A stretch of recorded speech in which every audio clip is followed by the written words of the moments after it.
Mahigit doble ang tinaas sa mga kaso ng cybercrime sa Metro Manila ngayong taon. Mas high-tech, mas napapadali yung proseso. Yun nga lang, kung nagagamit ito sa mabuti, mas madali ring nagagamit sa kasamaan. Patunay rito yung patuloy na pagtaas ng bilang ng cybercrime ayon sa mga otoridad. Ang pulisya ng Marikina di bababa sa 5 cybercrime case na natanggap kahapon. Karaniwan may kinalaman sa e-wallet scam. Kabilang ang mga ito sa mahigit 152% ng mga kaso ng cybercrime sa Metro Manila mula Enero hanggang Hunyo ngayong taon. 6,250 ang mga kaso ngayong taon kumpara sa 2,477 lamang sa parehong panahon noong 2022. Ang mga online scam, 4,446 na ngayon June 2023. 1,000.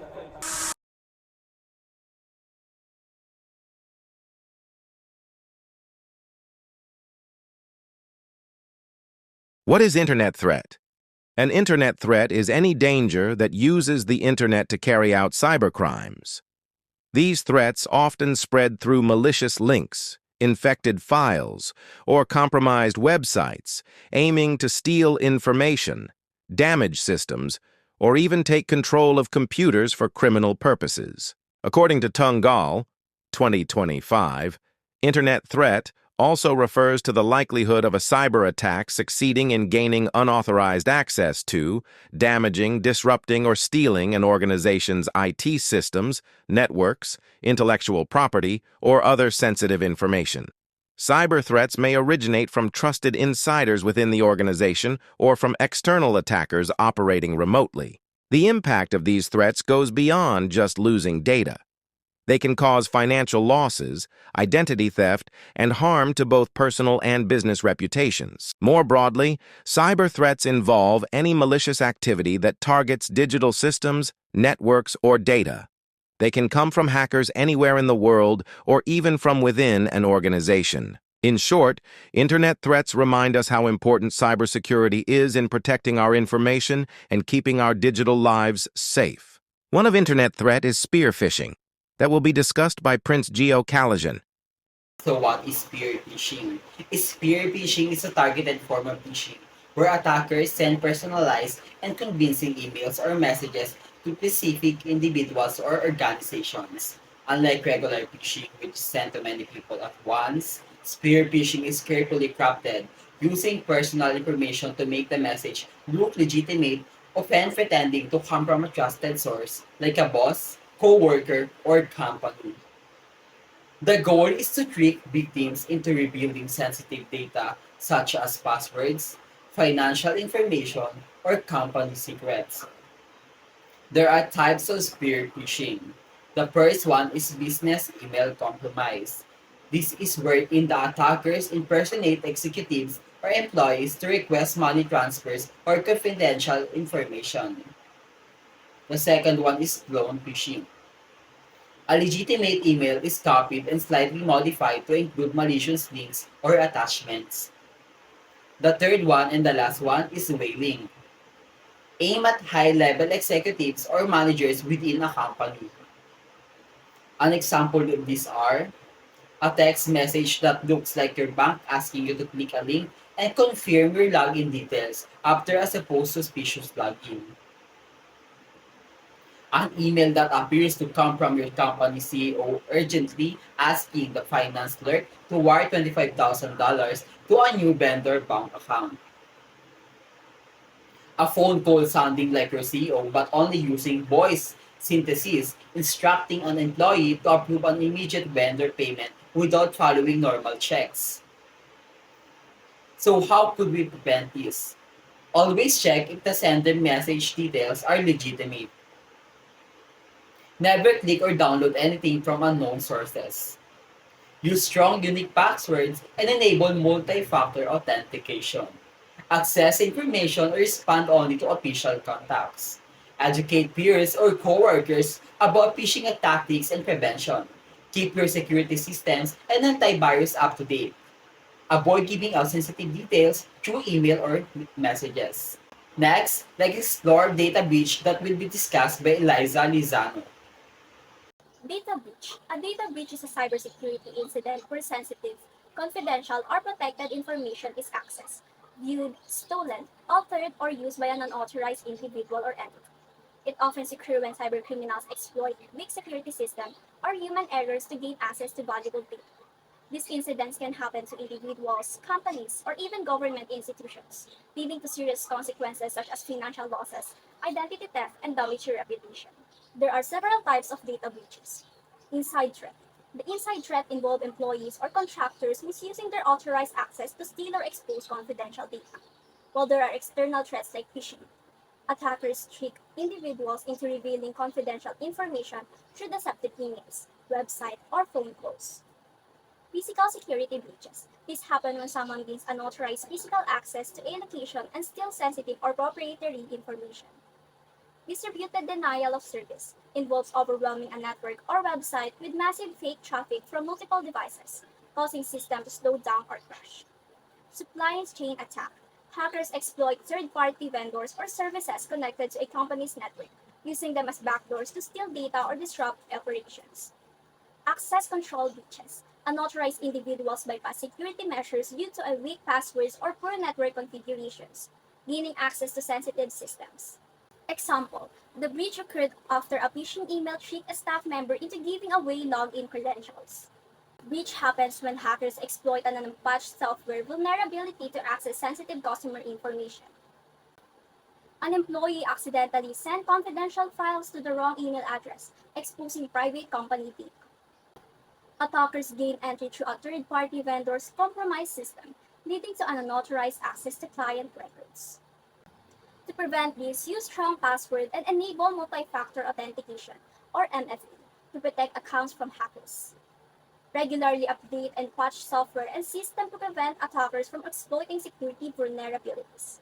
Encrypt sensitive data to keep it secure even if it is accessed by unauthorized individuals.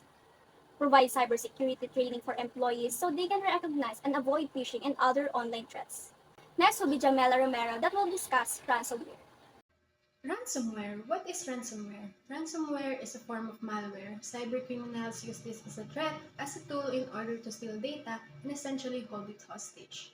Ransomware attacks sensitive data such as personal information, financial data, and intellectual property. They only release the data after they receive a ransom payment. Types of these are scareware, a type of malware that uses social engineering to scare, shock, or cause a victim anxiety. Scareware often tells the victim they have been exposed to a fake virus or even another type of malware. Another one, screen locking. Locking your computer screen, making it seem impossible to access. Instead of your normal screen, you may get a message that demands payment before you are allowed to access your screen again. Lastly, encrypting ransomware. This uses advanced encryption algorithms to encrypt the data on your device. You are given a note that explains how much you have to pay and the steps you have to take to regain access to your files. Threats such as ransomware as a service or RAAS are becoming more and more common. With RAAS, someone can purchase or rent a full ransomware package that they can unleash on anyone they want. Ransomware attacks usually takes place in 6 stages. Stage 1 is the reconnaissance stage. Attackers study potential targets to identify weaknesses. Next stage is infection. Attackers access networks. Next is the escalation stage. At this stage, they integrate ransomware into the system to gain deeper control. The scanning stage comes after escalation, where attackers map and explore the network to spread the malware further. The encryption stage follows, where critical files and data are locked to deny user access. Finally, in the ransom stage, attackers deliver a ransom note demanding payment for restoring access. To prevent this, update your device frequently, install antivirus protection, whitelist software, backup your data, authenticate software. By doing all this, you can prevent losing important information or being threatened by cybercriminals. Following this is malware that will be discussed by Marvel Mabuyo. Hello everyone, I'm here to discuss malware. Malware, short for malicious software, is a type of program designed to damage, disrupt, or to gain unauthorized access to computer system or networks. It includes viruses, worms, trojans, ransomware, adware, and spyware that can steal data or harm your device. Malware often spread through infected files, emails, or malicious websites. Some of types of this area is viruses, Viruses is a type of malware that attaches itself to legitimate files or program to infect other files when the host file is run. An example of this is Plaster, a virus that exploits a vulnerability in Microsoft Windows to spread. Next is Worms, wherein self-replicating malware that can spread independently across a network without human intervention. Example of this is Tanex, a complex computer worm that targets industrial control system and spread rapidly through networks. Next is Trojans, malware that disguises itself as a legitimate or harmless piece of software to trick user into installing it. Example, Emotet, a highly damaging Trojan that can steal information, deliver other malware, or act as a backdoor into system. Next is spyware malware that secretly downloads to the device to monitor user activity such as keystroke, browsing history, and login credential. Example, Dark Hotel, a sophisticated threat that uses network infrastructure to install spyware on high-profile guest hotel computers. Next, adware, software designed to display unwanted advertisement on a user computer, often as a pop-ups. Example, Fireball, a type of adware that infected a significant number of devices and redirected their traffic. Ransomware, ransomware malware that encrypts a user files or lock their device, holding them hostage until ransom is paid for decryption or access to be restored. Example, WannaCry, an encrypted ransomware worm that was released in 2017 causing widespread disruption. How to prevent this? Always ensure your software is updated regularly. Updating installed software provides another layer of security against many attacks. Backup important data. 1. Ensure you have the latest backup of your files. Double check the content of the message. There are obvious factual errors or discrepancies that you can spot.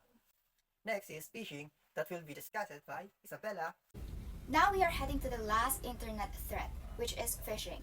It is a common type of cyber attack that targets individuals through email, text messages, phone calls, and other form of communication.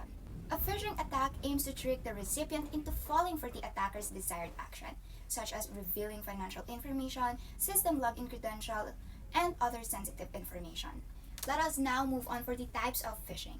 Number 1 on the list is email phishing. Most phishing attacks are sent by emails. The crook will register a fake domain that mimics a genuine organization and sends thousands of generic requests. Number 2 on the list is whaling. Whaling attacks are even more targeted, taking aim at senior executives. Although the end goal of whaling is the same as any other kind of phishing, the technique tends to be a lot more subtle. Tricks such as fake links and malicious URLs aren't helpful in the instance, as criminals are attempting to imitate senior staff.